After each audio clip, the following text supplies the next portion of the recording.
The thing that I'm finding, especially with high land prices, Kevin, Yeah. it is, and also because, as you say, so let's say our typical person that we're speaking about right now is 73 years old, husband and wife. She is more than ready to move to town or get off the main yard.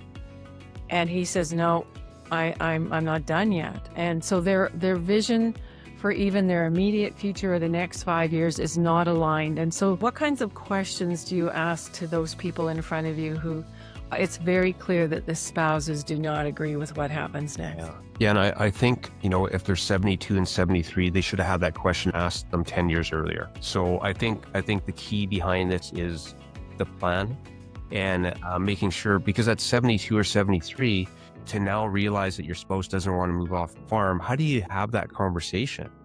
Oh, but if you could have it when you're 58 or 62, it's a different conversation, but it's difficult. I think that family conversation has to happen between the parents and the children. Probably the best time to have it, I think, is maybe after harvest, and then things have kind of slowed down.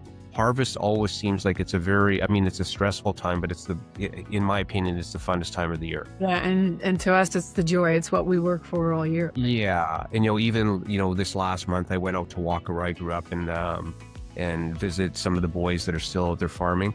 And, I love the smell of the dust in the air, and it's just a different feeling, right? So I think having that family conversation maybe after harvest is really important. And then I think finding out what everyone wants and be honest and put it on the table. Maybe you're going to find out that your son, who you think wants to farm, he's got different aspirations. So I think it's having that conversation, but having it soon enough.